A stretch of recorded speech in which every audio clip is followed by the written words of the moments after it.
Go. All right, welcome all to the Finance and Performance Committee meeting for March 2022. Welcome to those viewing online and welcome also to those zooming into the meeting. And Laurel Campbell, welcome as our external assessor for the Grants Committee. Okay, could I have everyone in chambers please stand and we'll have the reading of the Council's prayer. Almighty God, as members of the Rangitikei District Council, we give thanks for all the good things of our district and the advantages we enjoy.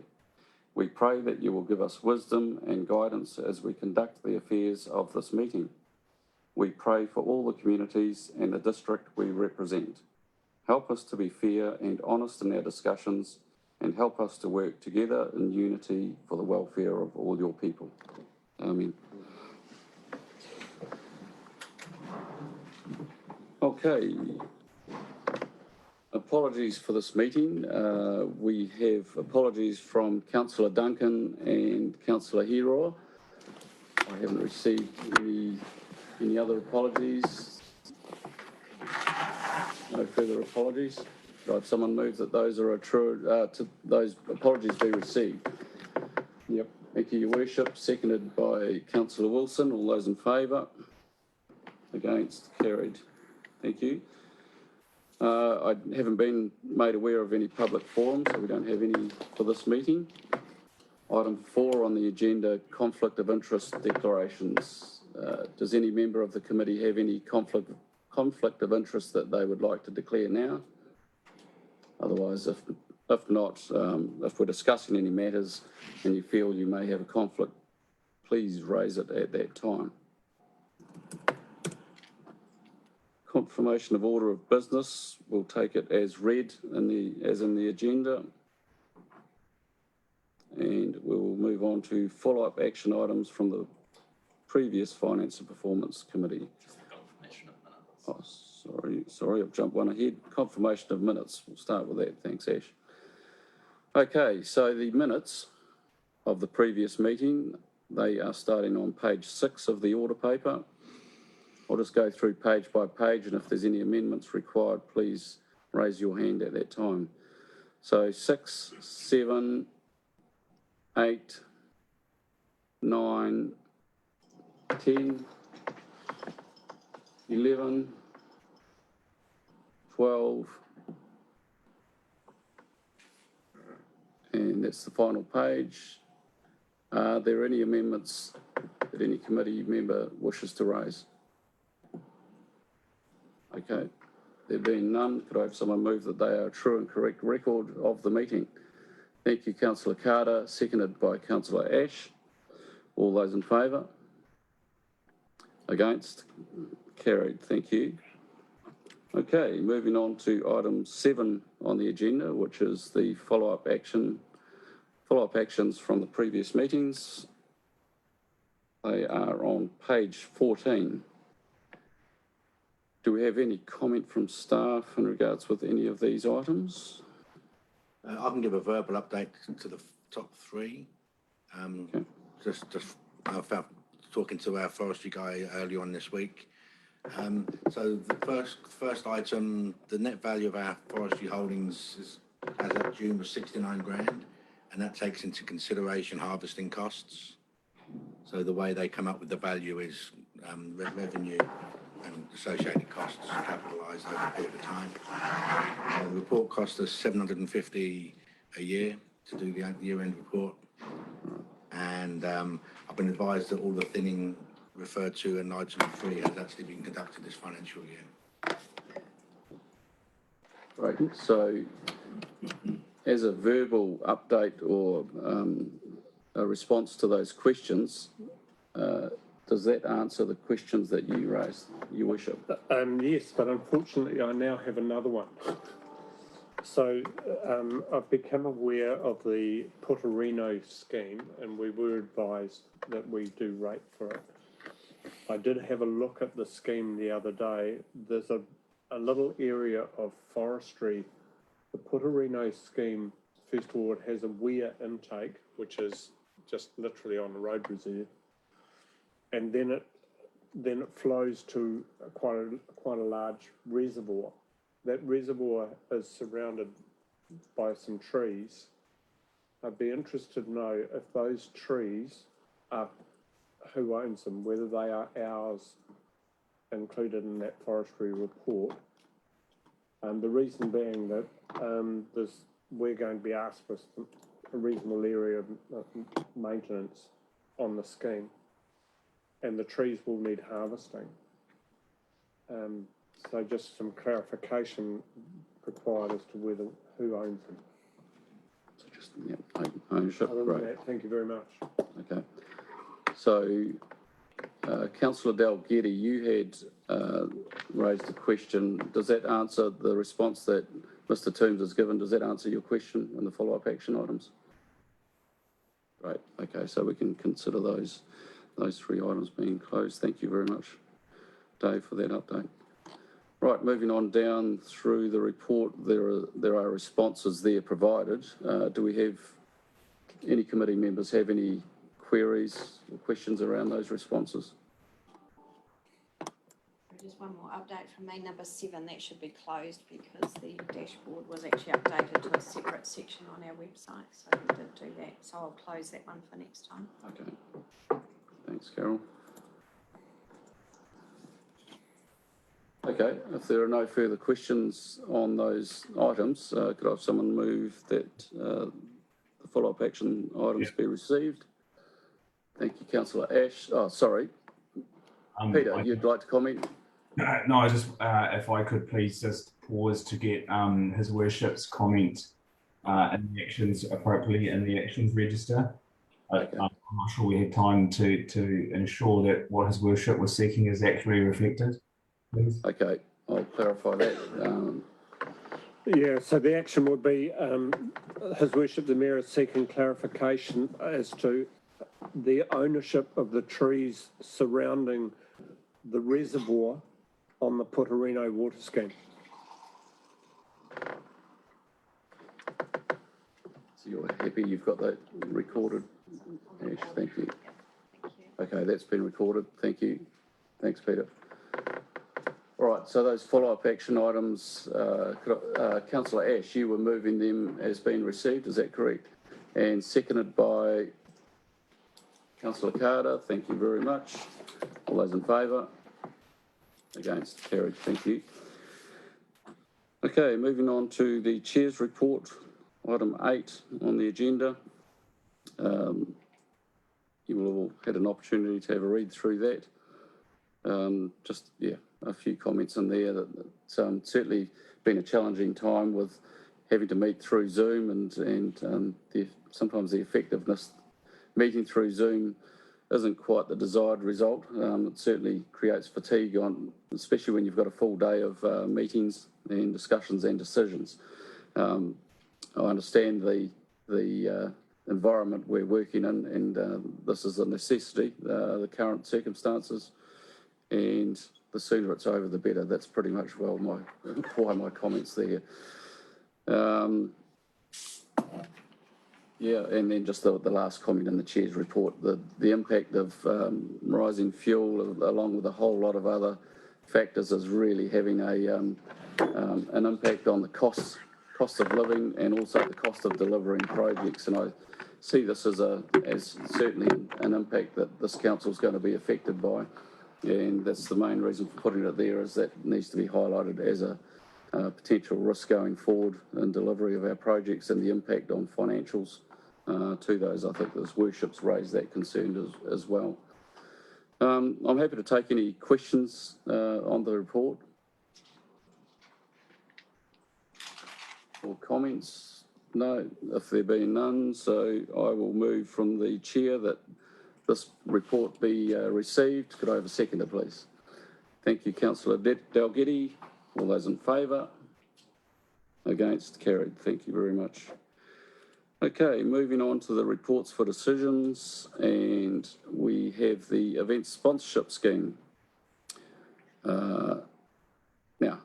We've got there listed. We've only got 2 applications in this round of funding, and you will all had an opportunity to look through those through those applications, and we've had the majority of responses from the committee members, but I note there were 3 committee members that hadn't filled out the applications. Just want to ask those committee members, Councillor Carter, you're the only one online. Did you have any challenges in regards with getting access to the Smarty grants? Had it all sorted out to do, but when I went to do them, I had no connectivity to do it. So, and ran out of time in doing it. Okay. So my there's no difficulty that we can do to change that or make anything different. It's just a time constraint. Change my time plan. That's all. Okay. Thank you. Thanks, Brian. Okay, so I guess we'll get straight into, well, actually we'll start off with the first recommendation that we receive the event sponsorship scheme consideration of applications. Could I have a mover for that, please? Your Worship. Seconded by Councillor Ash. All those in favour? Against? Carried. Thank you. Right, now we'll bring up the deliberations. You will have all received a Excel spreadsheet. Have you got that in front of you currently, those zooming in online? It's up on the screen here if we need to zoom in and verify anything, but that's the Excel spreadsheet that you've got is accurate. So the first application is from the Hunterville Festival, the Shamozzle, and you will have had a chance to read through the comments and then the amount recommended. Perhaps we'll go around the room and just ask for comment and perhaps the reasons why you've given your support as you have. Councillor Dalgety, have you got your hand raised for a question? Just letting you know, I actually rang the chair because I was really disappointed they hadn't responded to those inquiries. Did his email get sent out to everyone? No, I have not received an email in response. Do you want me to follow up on that conversation? Perhaps, yeah, if you could provide some comment, please. Yeah. So basically, the reason for no initial response was that they'd only met the week or the fortnight before, and they've had a big change in their committee, new chair, new secretary, new other people, and so just to meet this deadline, what we got was what they put in. I guess in a nutshell, I mean, I can pull up his email and go through it if you want more information, but so he did send through some more quotes to substantiate the pricing, but mainly, well, what I think is important to know is they lost 23,000 last year when they had to cancel. Yeah. Thank you. So, Councillor Dalgety, did you personally contacted the chair with some queries? Is that correct? Yes, that's right. Because I was unhappy that Ash hadn't received any responses to his questions. Okay. Thank you. The chair offered to come and talk to this committee. Unfortunately, he's got COVID this week. Yeah. Okay. I've had no communication between the chair and him offering, him or her offering that. That to us. Ash, have you received any answers to those questions yourself? So only Councillor Dalgety has received those. Okay. All right. Well, unfortunately, all we can do is rely on the application as it's been provided and the comments provided here. So we'll go around the table. If there's any other comment from the other assessors, perhaps Your Worship, if you would like to start. Could you scroll to my comment on the screen in front of me, please? Because I think I'm really answering Councillor Ash's question around the profit one. So we have different groups of people handling their reports in different ways.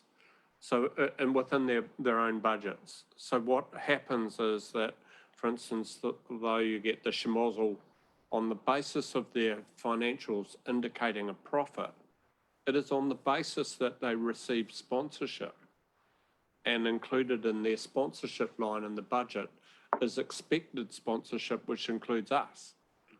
Whereas other organisations say, well, we don't know whether we're going to receive any income in sponsorship.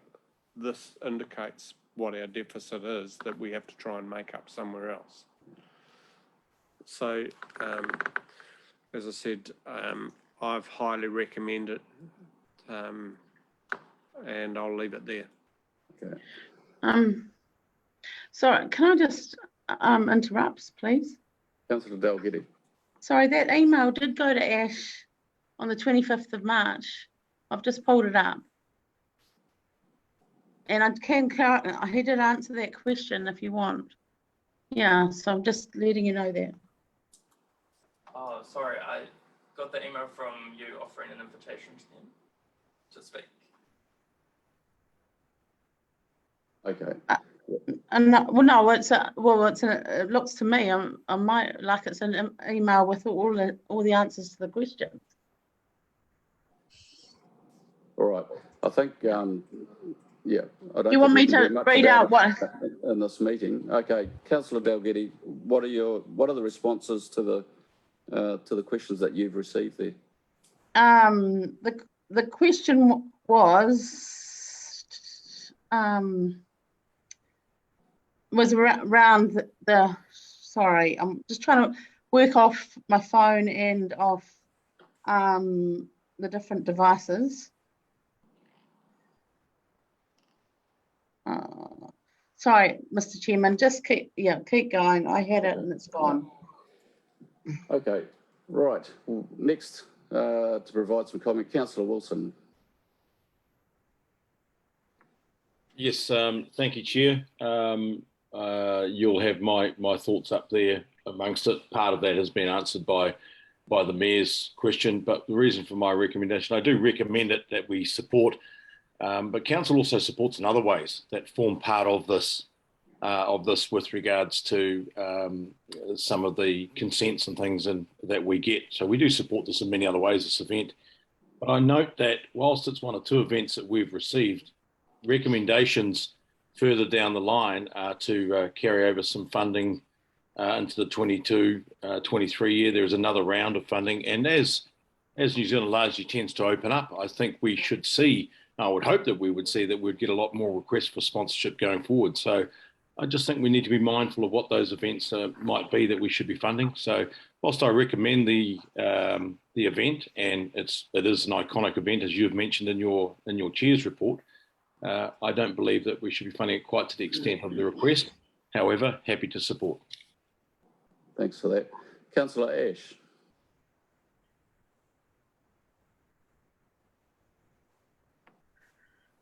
Thanks for that. Yeah, an event that's highly anticipated by a lot of people. It highlights our district so well. It ties in with the brand, I guess, of the Rangatike incredibly well. And so, as you say, highly recommended supporting them. Not particularly to the full amount that they requested. As Mayor Andy says, around the budget, they have had 20 years of knowing exactly what to expect coming into their income stream, but then that's not for me to question. I do highly recommend it, and I think it's a great opportunity for us to be leaders in the animal welfare area as well, and to showcase, yeah, what a fantastic district, and yeah, highly recommend it. Thank you. Thank you. Okay, Ms. Campbell, your comment. I highly recommended it.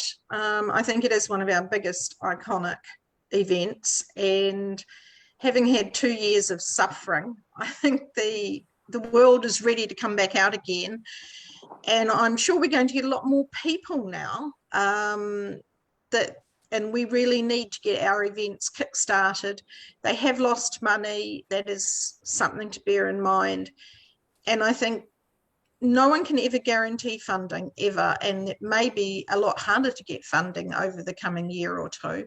So I highly recommended it, and for once I went for the full amount. As you know, with my Scottish purse, that's quite unusual. So highly recommended. Yeah, thank you very much. My comments are listed there. Yeah, I fully support the event. This is probably one of our truly iconic events where it showcases what our district is about. It's our district on show to attendees, people from outside of our area. It has had televised publicity, so it's a hugely beneficial event for our district, and this is an opportunity for this district council to show its support for that organisation, providing that for our district out to the rest of the country. So, and I've supported it to the full amount. So I don't think there's no one else online that has provided an assessment to this. So I think we can go straight into the averaging out of the figures that have been provided. The average amount recommended is $7,125 after taking all the assessments into account. So the committee is happy to stick with that figure. We'll keep with the $7,125 to progress with. Yep. Right. Okay. So we'll list that down as the support for that application. Right. Thank you. Moving on to the Bulls and District Community Trust. Excuse me. Can I just foreshadow a motion for later? Yes. My foreshadowed motion would be that in the future, the ongoing balance sheet of these organisations is known to the assessors. So this gets around the issue of whether they are continuing to build very vast financial resources because of the grants they receive. So we that's the motion, but the explanation to the motion would be along the lines of we need to understand actually what happens to their financials. Okay, so what we'll do is we'll deal with that at the end of this report, and we can have that motion potentially put and see if we can get some support. Okay, so moving on to the Bulls and District Community Trust application, the comments and figures have been provided there. Councillor Dalgety, would you like to provide some comment for your assessment? I recommended the amount they were asking, $1,300. I feel it's a long-standing event, and even though it is more than 50% of their costs, I just feel we need to encourage these events. We had limited applications. We've got to really push and encourage people that are wanting to do these things in our district in the current circumstances. Thank you. Councillor Ash. Yeah, thank you.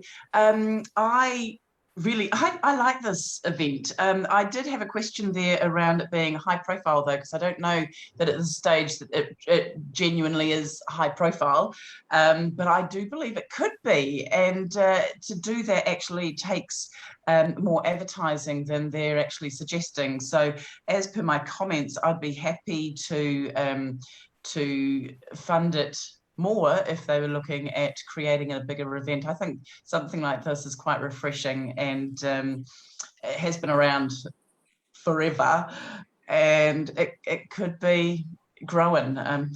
Excuse the pun. But having said that, I haven't agreed at this stage to the full amount that they're requesting, as I don't know that actually meets our own set parameters, and I like to stick to our processes. Cheers. Okay, thank you. Councillor Wilson. Nothing further to add, Chair. Recommended as per the application that I filled out. It's sorry, Your Worship. Can you scroll back to my comments, please?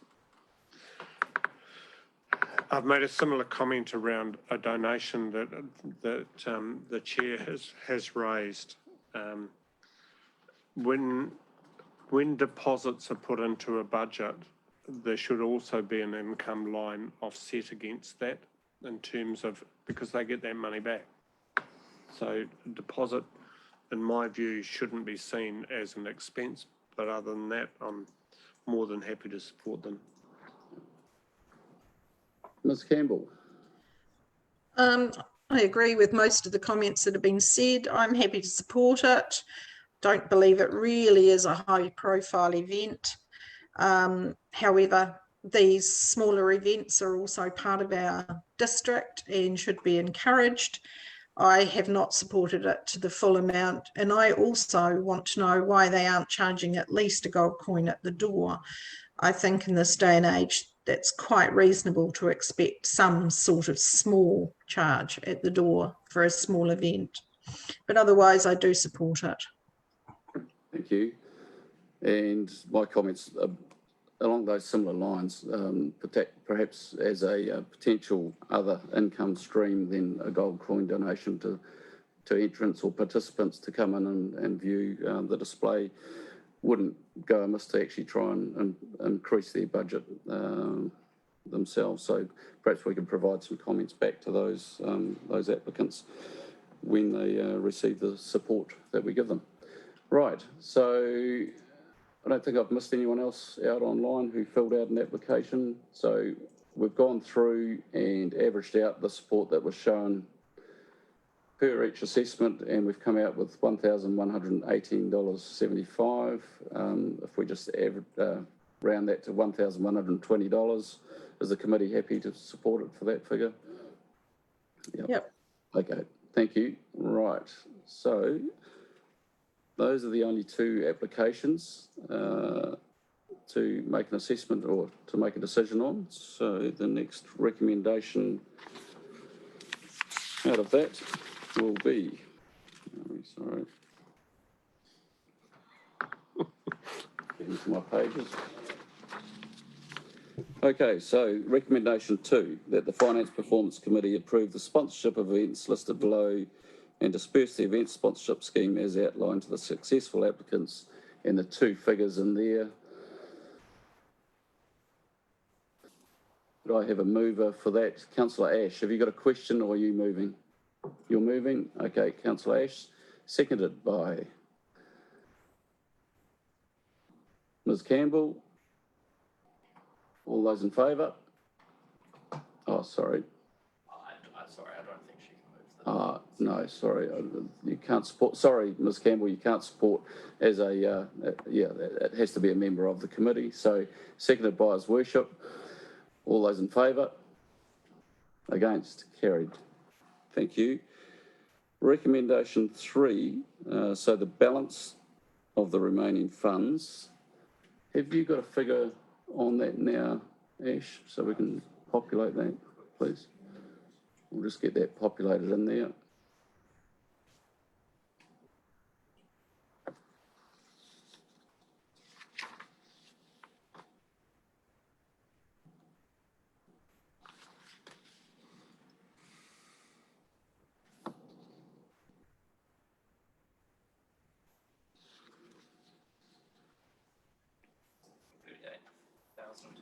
Okay, so the balance remaining is of the event sponsorship scheme for 2022 is $38,855. Now we have 3 recommendations suggested there. Do we have a committee member prepared to put one of those recommendations in place?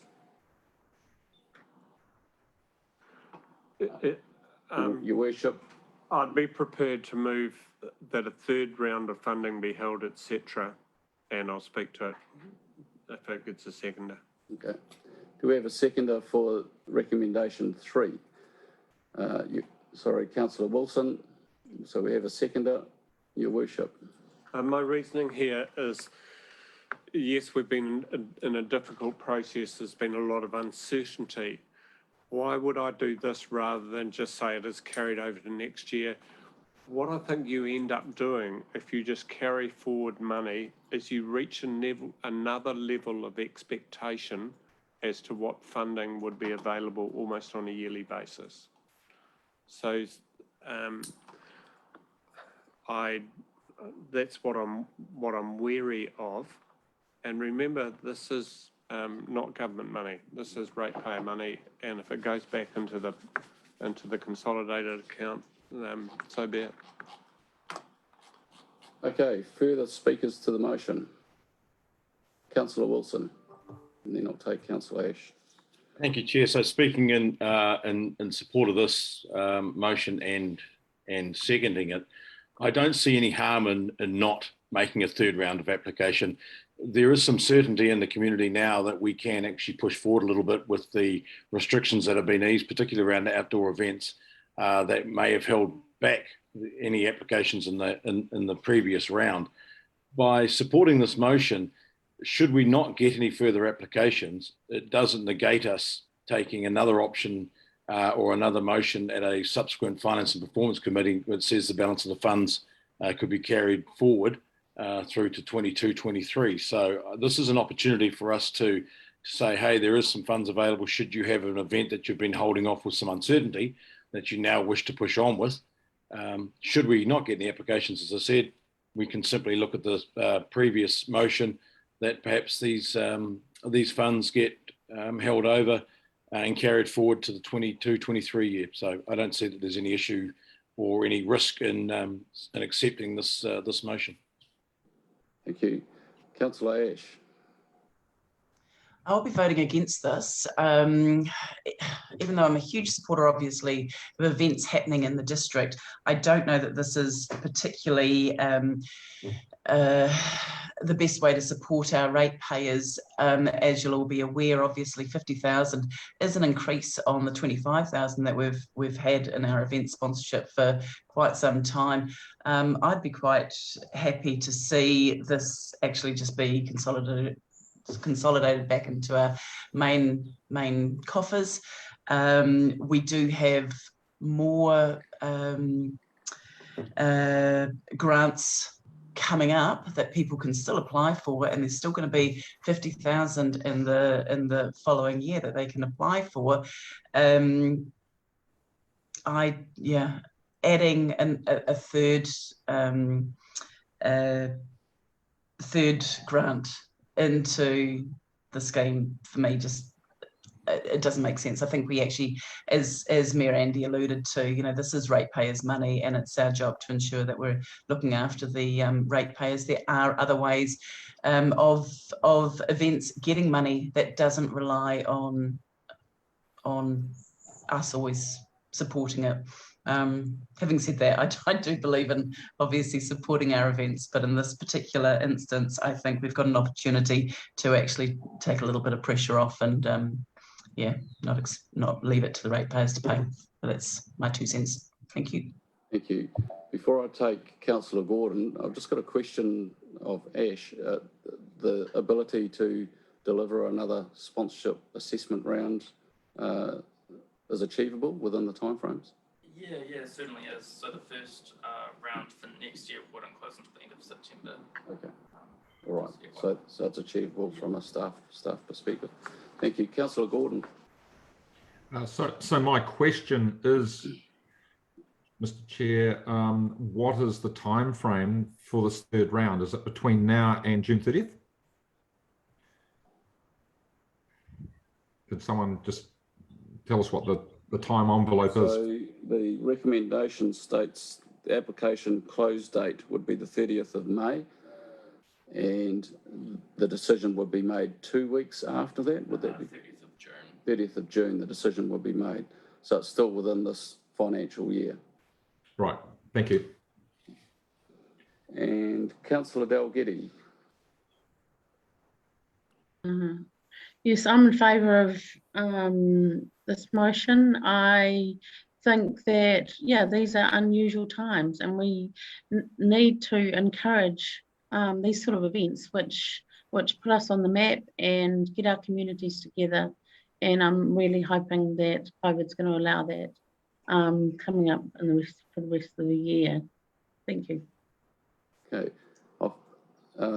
I've had 3 speakers for the motion, so if there's any other speakers against the motion, I'm prepared to take those. Otherwise, I'll go straight to the right of reply.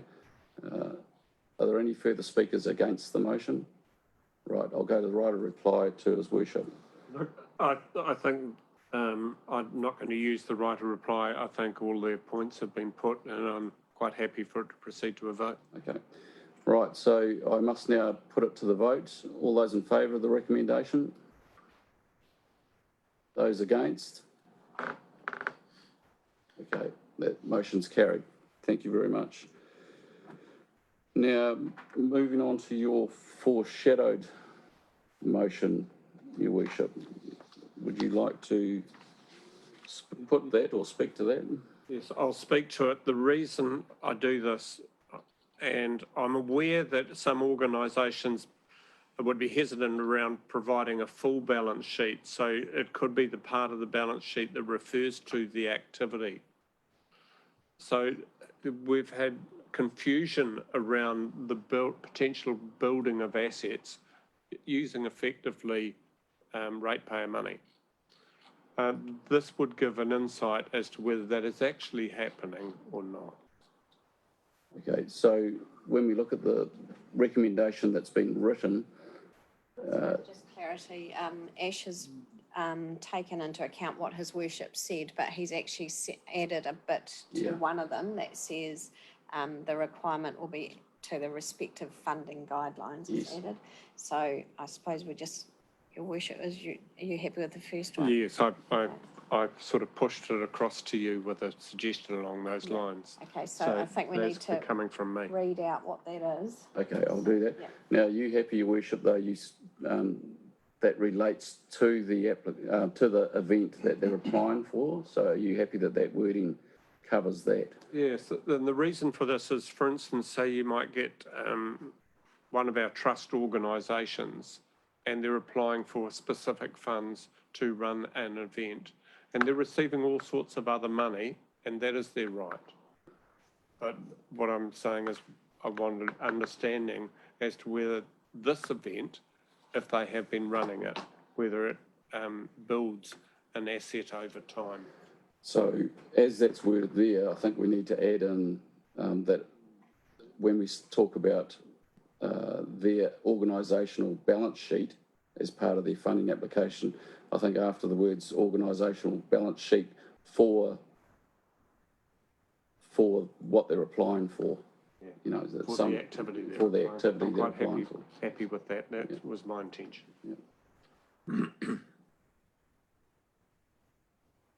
Okay, you happy with that? So what I'll do is read that out so that members of the committee who are zooming in can hear that.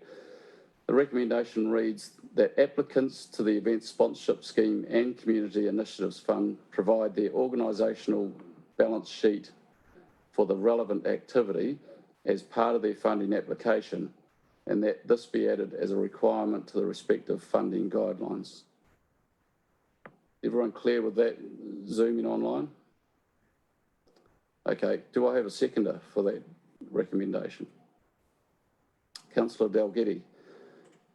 Okay, Your Worship, do you require to speak further than the points you've made?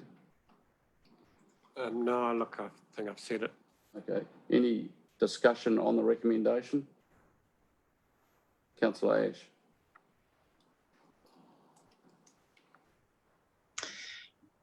Yeah, I'm slightly torn on this. It should be really straightforward. I love transparency, and it's really important that we understand all the figures that people are working with. I believe it gives us a much clearer picture of how best we can actually support them.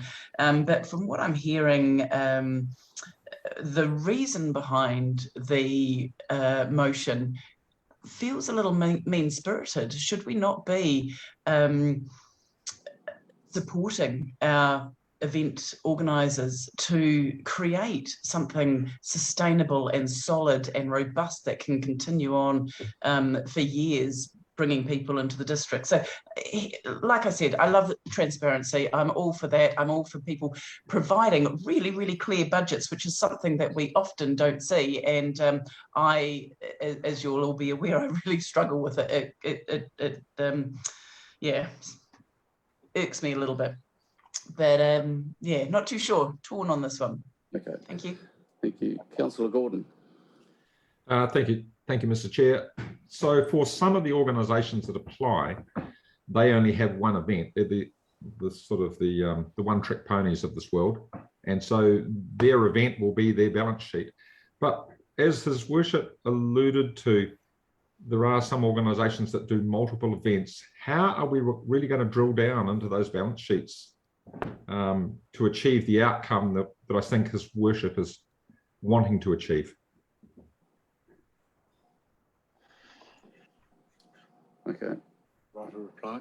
Any further speakers? Councillor Dalgety. I just simply think it's a good idea to have a sense of the accumulated funds. These organisations would obviously then, if they have a big pot of reserves, you know, is the ratepayer fund best to be used over their reserves? Thank you. So I take it you're speaking in support of the recommendation there? Yeah, yeah. Okay, I'll give the right of reply now to His Worship. So, in right of reply, there are a couple of points I would like to make. First of all, the motion gives no decision around how that information would be used. So, for example, if an organisation was slowly building something with a degree of sustainability in the future, that's not to say that we wouldn't fund it. It's just that we're privy to that information. The second point I'd like to make is, in the past, with these events sponsorship rounds, the balance sheets have actually been available to the organisation, to us as a decision maker. There has been a long history of people being required to provide their balance sheet information. And for some reason, over the last couple of years or more, we've gone away from that. I'll leave it there. Okay, thank you. Now I must put the recommendation to the vote. So all those in favour? Okay, those against? Carried. Thank you very much. Okay, right, that's moving on to now. Ms Campbell, you're more than welcome to sit in for the rest of the meeting, but I'm sure you've got some other important things. I've got a lot to do. Thanks very much. Thanks for your input. Thanks, Laura. Bye. Bye-bye. Okay, moving on to item 10 on the agenda, and we have 10.1 financial snapshot, and I'll hand over to Mr Toombs to take us through this report. Thank you very much, Chair. Okay, morning all. The monthly report is really a continuation of last month's financial snapshot, which contained a detailed mid-year budget review, I'm sure you'll recall. Essentially, the February figures are a mirror or a continuation of the January figures. There's no real surprises or changes to any of the variances reported herein. Happy to take questions. I will just point out section 3.3 of the cover report. It was a good month for CapEx, and March has been the same. So that's an encouraging sign. But apart from that, I'm happy to take questions. But as I say, I think most of the variances were addressed in last month's report. Right, okay. Thank you, Dave. And I'll take questions from committee members of the report. Anyone wishing to raise any questions? I had one around page 23.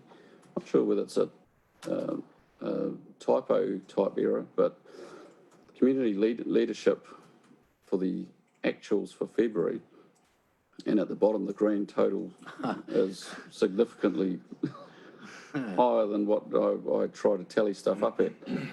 That's a definite typo? No, that's in dollars, not thousands of Right, dollars. Yeah, okay. it should be 14. Okay, yes. so it should be reduced back. Okay. Yes, yeah, thank you. Thank you. Other than that, I don't think there's anything that raised. I mean, there's commentary provided to each individual item, and I believe one of the questions and the follow-up actions has been answered with the commentary provided around subsidies and grants. So, yeah, the commentary pretty well covers that off. That was Councillor Duncan's question, and unfortunately she's not online today, so we can't clarify that, but I'm pretty certain that answers her question that she raised. Okay, no further items to question of the report, so could I have a committee member move that the financial snapshot be received? Thank you, Councillor Ash. Seconded by Councillor Dalgety. You've got your hand closest to being up. All those in favour? Against? Carried. Thank you. Okay, moving on to the Treasury and Debt Report. The next item on the agenda, page 31 of the order paper. Mr. Toombs. Yeah, I'll hand over to Danny to talk through the report, but before I do that, I'd just like to advise the committee two of the next three papers on today's agenda are from Danny. He's actually handed in his resignation. This will be his last Finance and Performance Committee meeting. So I'd like to thank Danny on behalf of the committee. The improvement he's brought to this reporting is significant, and that's much appreciated. And also the contribution Danny's made outside the Finance Committee meeting agenda items has been significant too. So he's only been with us a relatively short period, but he's made a big impact since he's been here, and he'll be going with our best wishes. So, okay. Thank you. Thank you. And I'd like to just follow up before you start on there, Danny, that on behalf of the committee, we'd like to thank you for your input and valuable input into this committee, but also into the organisational financial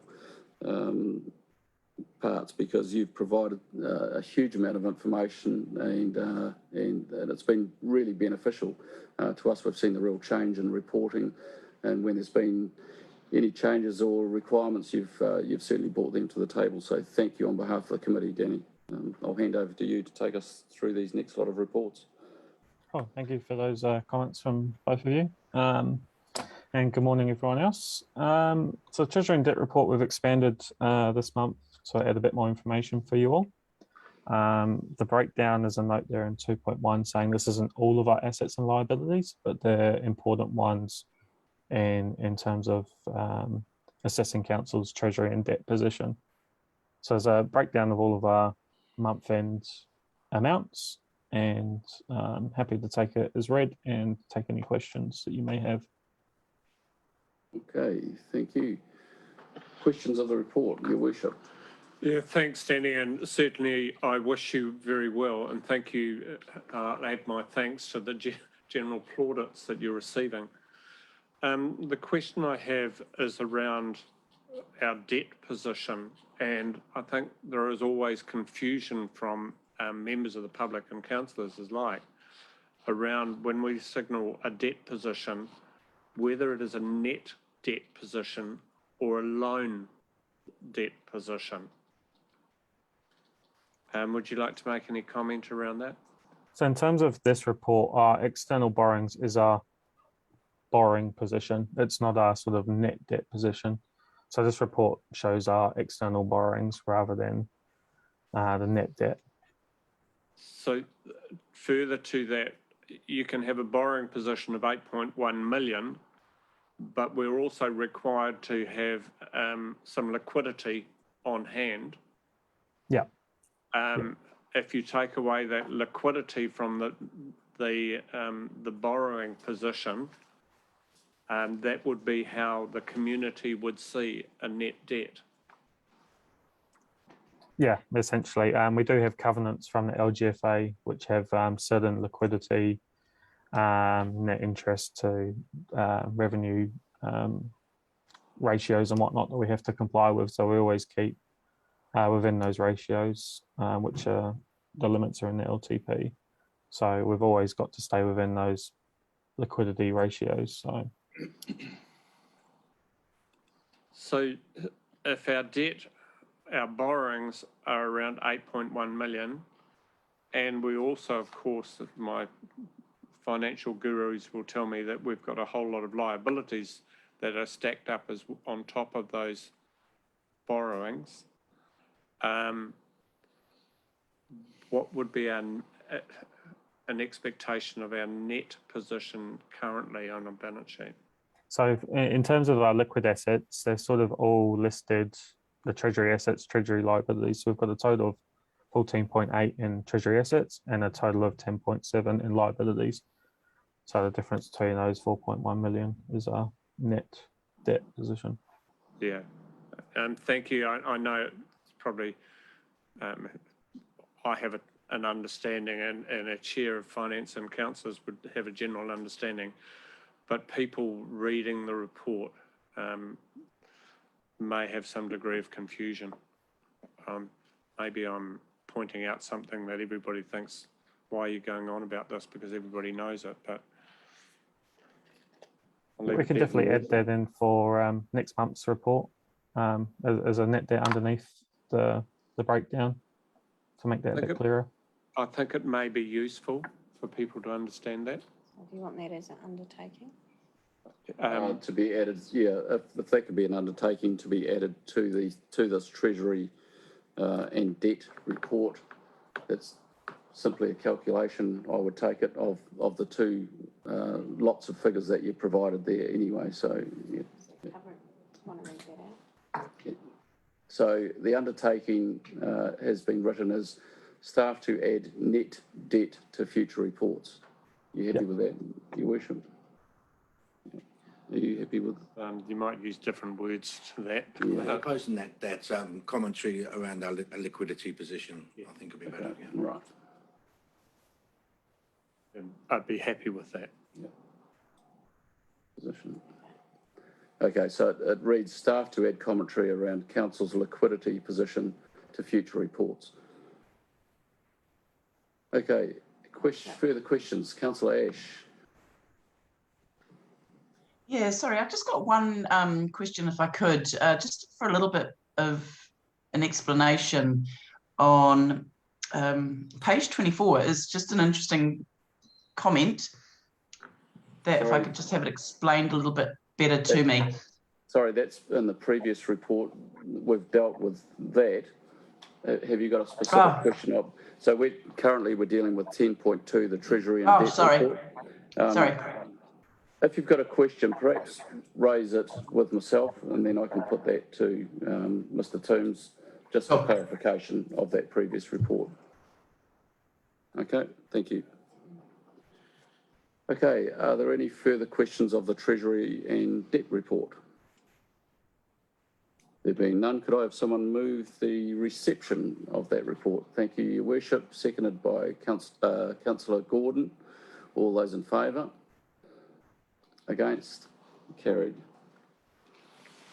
Okay, item 10.3 on the agenda order paper. Summary of bad debts. Mr. Toombs, are you taking us through this? Yeah, very briefly. This is a report that the committee is asked to be presented every 6 months.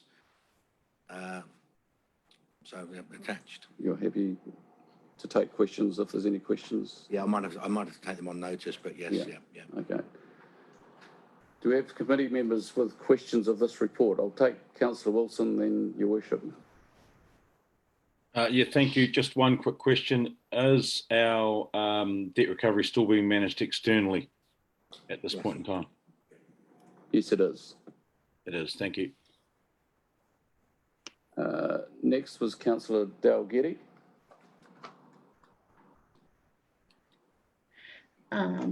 Thank you for the report. Just interested in some commentary around the file overview that a big increase in numbers compared to historical. Do we know any explanation around that?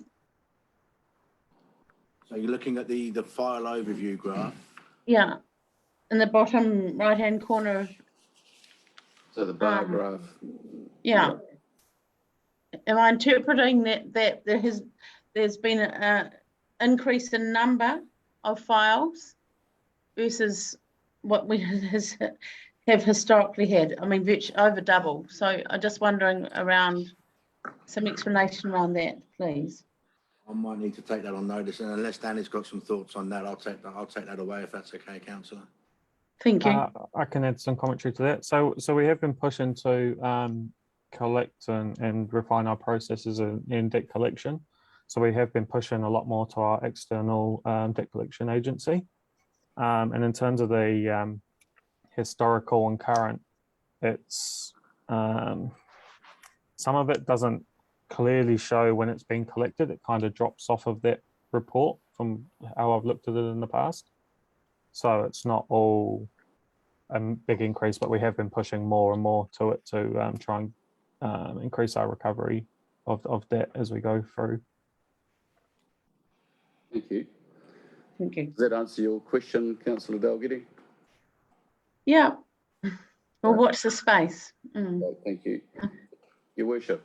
Yeah, I find these reports potentially so incredibly misleading. And the reason I say that is because it is a timing issue. So if rates were due, say, take a date and say the 1st of October, and this report is generated on the 2nd of October, then you have an incredible number of people that are literally a few days late in paying their bill. And we actually, it's a profit-making exercise for us because we charge 10%. What I'd be far more interested in is, and I'm not saying we're seeking that profit, by the way, but what I'm far more interested in is the debt position that extends out beyond either 1 month or 3 months. All sorts of time, a number of times over the years, people have made a whole lot of political comments around debt position when effectively they're virtually current actions. Yeah. You know, and the timing of the report is so critical. Am I sort of outlining my concern? Yes, yeah. Yeah, Mr. Sims. if I can just comment on that. The previous item had rates receivables. What this item is our rates receivables that have been actually on sent to the external debt collector. So this isn't just the working accounts that are slightly late. These are accounts that we deemed necessary to be sent to a collector. Okay, well, if that's the position, then fine, I absolutely understand that. But certainly in the past, we've got reports often where literally there is this timing issue. Yeah, and I think from memory, the figures that were shown in previous reports were up around 1.2 million, which then that would have taken into account the rates that were due that had gone the day over or something like that. Whereas this, you can specifically see it's what, 413,000. They're obviously active recovery debts.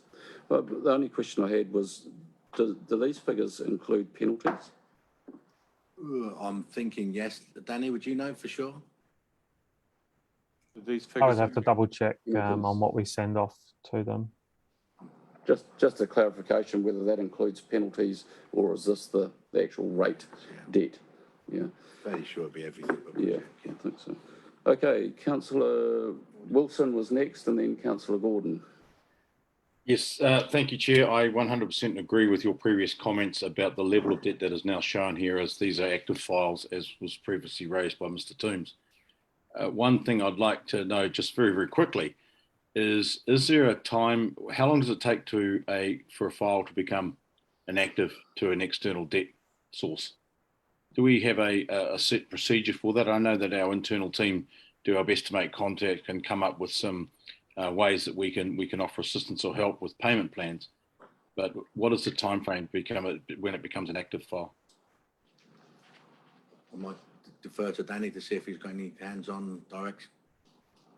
Well, we don't have a specified time limit. We sort of go through case by case, and we're developing a process that we do have those timeframes in place. So at the moment, it's kind of ad hoc, but we've been working on it over the last year to actually put processes in place to, once it gets to a certain point and we've had no contact or no payment plans put in place, we can then escalate it through the processes to get it through the process in a consistent manner. Yeah, I would thought that through you, Chair, that would be good to have that as a consistent procedure that is well known. Thank you. Yeah, I think we've received, we've had information given to us by staff previously about how they manage that.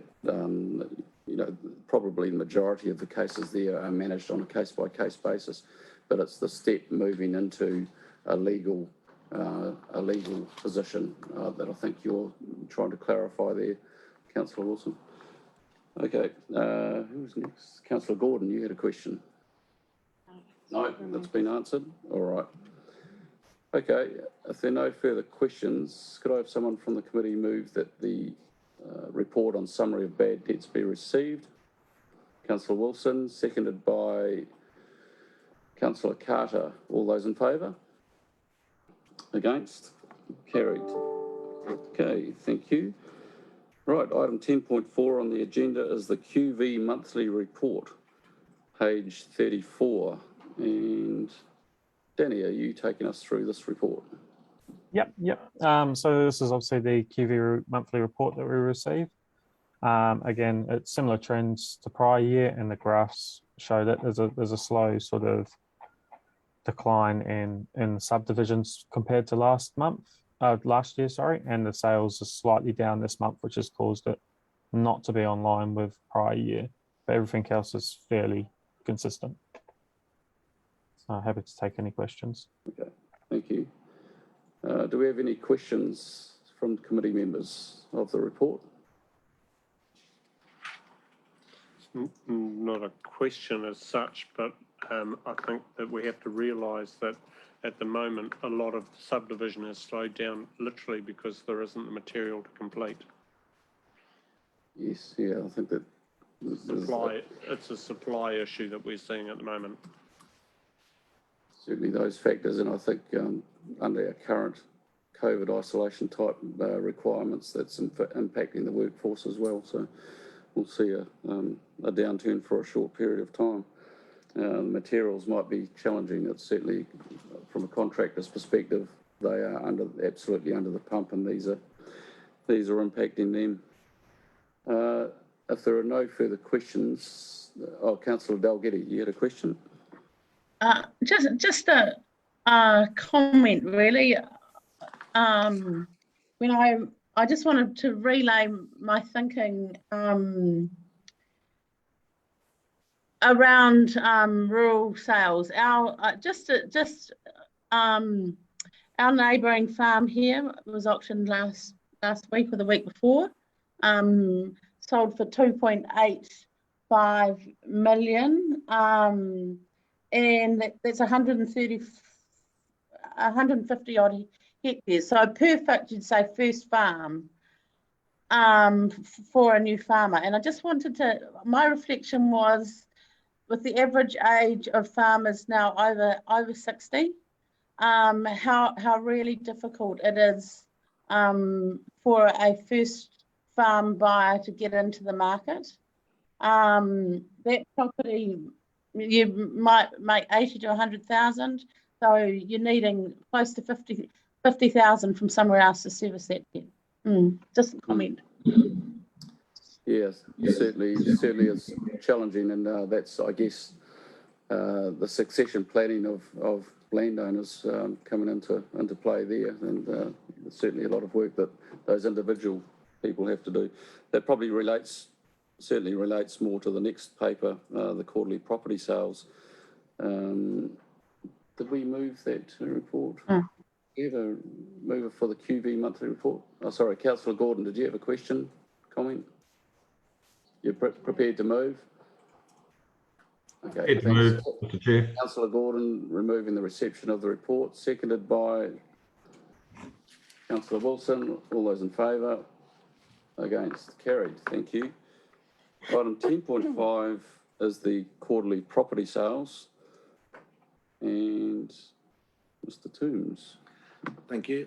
Yeah, I would just like to point out, continuing the thing that the Mayor was talking about in the previous item, that some of these reports where they're pure statistical downloads, you can get anomalies in there. And as we're becoming aware of them, we're pointing them out, but also to see if there's a more robust method of presenting this information.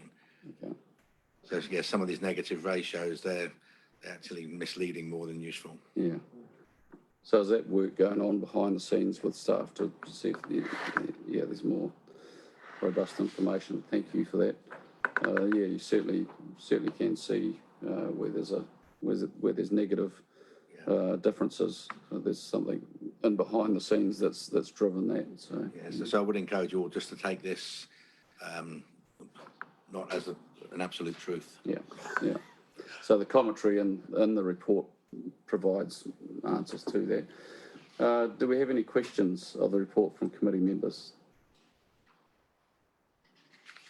No questions? Okay, well, we've had the explanation there that there is work going on behind the scenes from staff to see if there's any way that they can iron out the information that's provided to be more robust. So do we have a mover for the reception of this report, please? Thank you, Councillor Wilson, seconded by Councillor Carter. All those in favour? Against? Carried. Right, thank you. Item 10.6 on the agenda is the happy or not report. And Mrs. Gordon, are you taking us through this? I can do. Not a lot to add. I mean, the report is the report, like I noted in the brief context there. We have only received 90 responses due to closures in most of our libraries and locations. So, but yeah, still positive feedback from those that have responded. Right, thank you. Do we have questions from committee members of the report? Questions or comments? No, happy to take the report as read. Okay, do we have a mover for the happy or not report? Councillor Ash, seconded by Councillor Carter. All those in favour? Against? Carried. Right, thank you. Item 10.7 on the agenda is the Event Sponsorship Scheme project report forms. We've received one report form there from the Bulls and District Community Trust for the Art for Art's Sake event that they held. That's included on the order paper there. Ash, would you like to provide any further comment to the report? No, I don't have any. No, are you happy to take it as read? Are there any questions of this report? It's pretty much a formality of receiving reports, but within those reports from those organisations, it's quite interesting reading the takeouts that they take from holding those events. Councillor Ash, you've got your hand raised. You've got a question? Yeah, it's just more a comment, I think, again, noting that they classed it as, and I don't know whether it matters one way or another, but they've classed it as a high profile. And again, it's not a high profile community event, it's a community event, but it could be grown to be something a lot larger than what it is. But also in regards to this, as both myself and Mayor Andy alluded to earlier, in regards to the budget, if something is coming back in the form of a rebate, it would be good to see that in the income line, if that is indeed the case. Thank you. Okay, so do we understand the question, I guess, or the comment provided around deposits and they've provided that as an expense in their application, but it doesn't show as an income back in if they've provided it as an expense. Perhaps if that's a comment that could be provided to the applicants. Ash, are you happy to take that on board? Yes. Yeah, it's just around clarifying if they are paying a deposit and they've included it in their expense part of their application, that it should also show as an income item then as coming back into the organisation. Okay. Right. Councillor Wilson, you had your hand up? No? Any further questions? Okay. Could we have someone move the recommendation that the following report project form from the Bulls and Community Trust be received for the event sponsorship scheme? Councillor Ash, seconded by Councillor Carter. All those in favour? Against? Carried. Thank you very much. Okay, we'll call the meeting to a close. Before you all disappear offline, just a reminder that council only time is starting at 12:15, but you will have received an email reminding you of that, so just be aware of that. And we'll call the meeting to a close. Thanks, Carol.